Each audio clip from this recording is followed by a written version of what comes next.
bos kan, enten kan karakter kelapa buahnya sedikit nih. Ini pun bibit kira.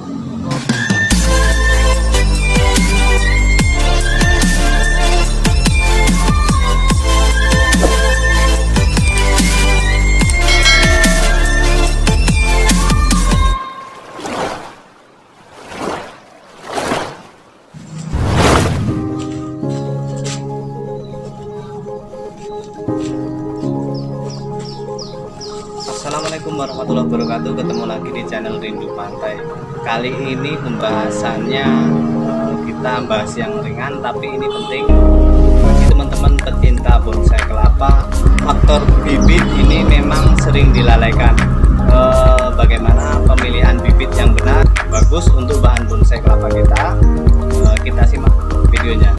Baik teman-teman, pada kesempatan ini kita akan mereview beberapa pohon kelapa yang akan kita lihat, yang nantinya bibitnya akan kita jadikan bahan bonsai. Bahan bibit bonsai yang baik itu berasal dari induk pohon yang sehat, yang subur, yang mampu menghasilkan bibit yang berkualitas.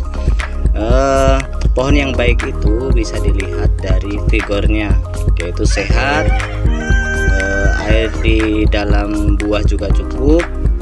Terus kita lihat buah yang dihasilkan seragam seperti ini, contohnya seragam.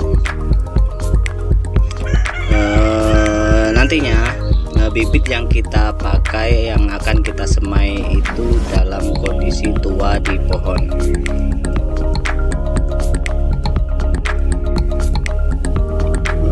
Bibit seperti ini yang bagus nantinya untuk dijadikan bibit bonsai kelapa.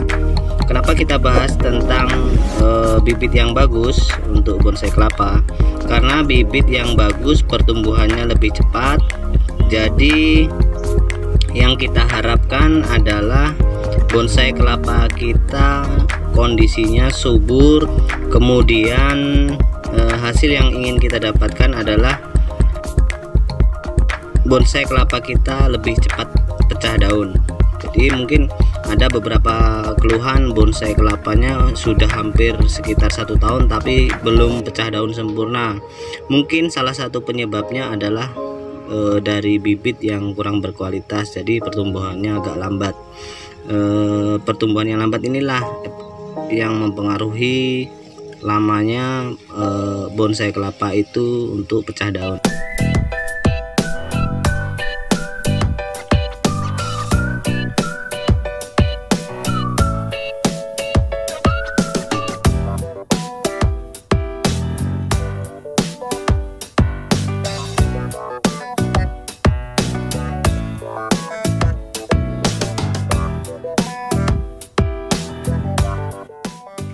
Luar biasa teman-teman, kita lihat kelapanya seragam, satu tandan saya hitung ada sekitar 18, ada yang sampai 22 per tandan.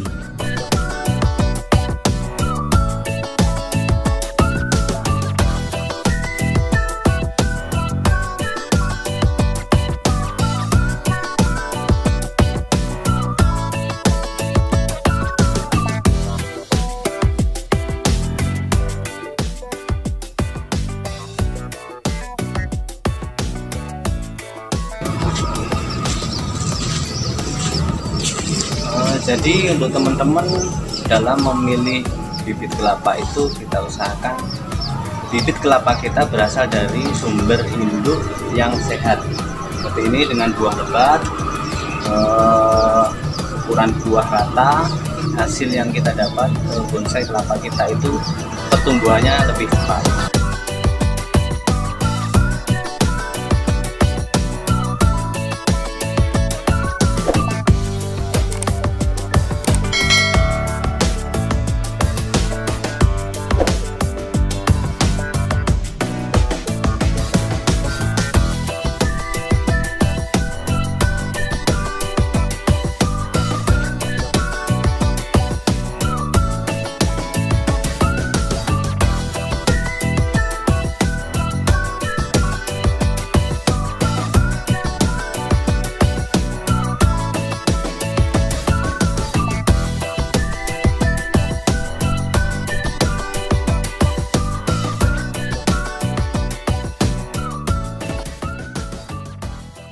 Oke, tadi sudah kita bahas kriteria bahan bonsai.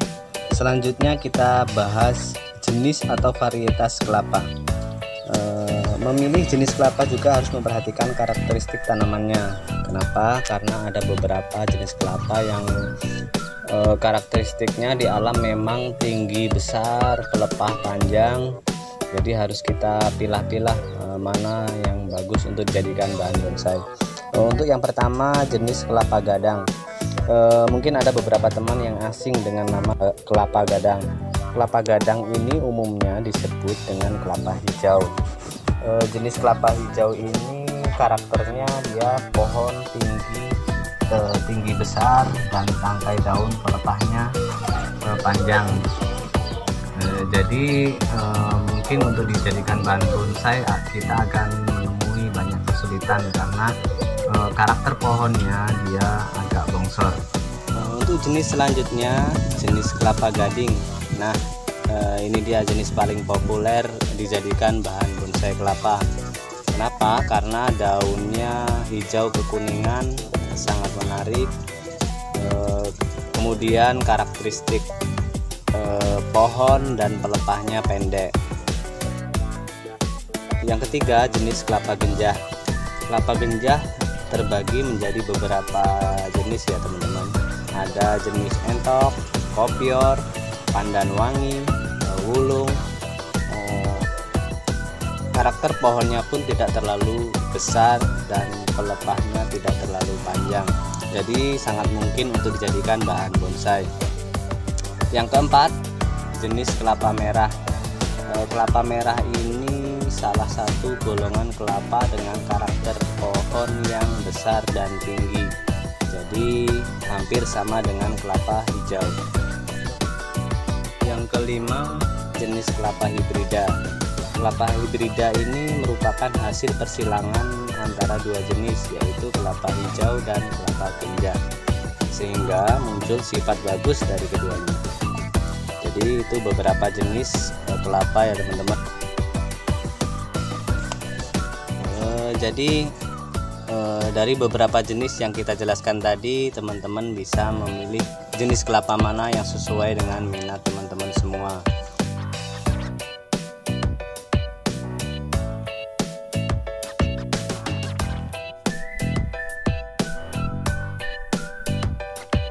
Yang terakhir yang kita review jenis gading bulan.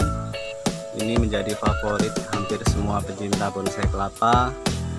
Dikarenakan karena warna daunnya cerah, tahan panas. Jadi hampir semua pencinta bonsai kelapa mempunyai koleksi gading.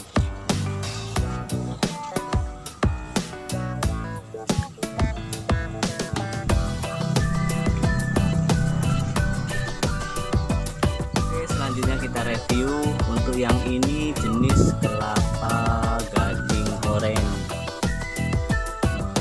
Gading oren ini beberapa pecinta bonsai pasti tahu sulit mudah karena gading oren ini sedikit ringkih teman-teman ya.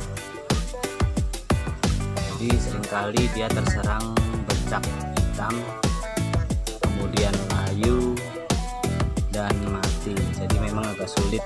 Karakter gading oren ini lebih bongsor dibanding dengan gading bulan biasa atau gading kuning.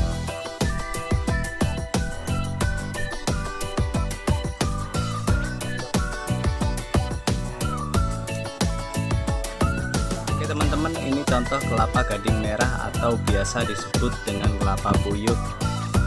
Karakter pohonnya yang saya dapat ini sedikit lebih lentur pelepahnya. Entah ini memang karakter pohon induknya atau memang mewakili semua kelapa puyuh seperti ini. Kita coba dari induk yang lain, apakah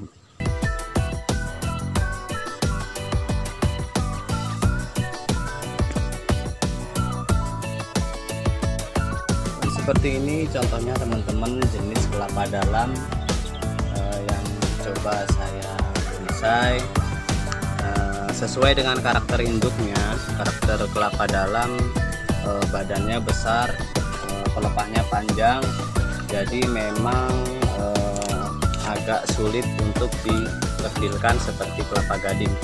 Tapi inilah tantangannya, jadi kita bisa coba semua jenis kelapa, kita mengetahui karakternya, lalu kita coba siasati berbagai jenis kelapa. Selanjutnya jenis kelapa hibrida, kita review hasil yang kita bonsai seperti ini. Hasilnya cukup bagus, karakter pohonnya juga kokoh, berusia kurang lebih sekitar 7 bulan dan hampir pecah daun sempurna.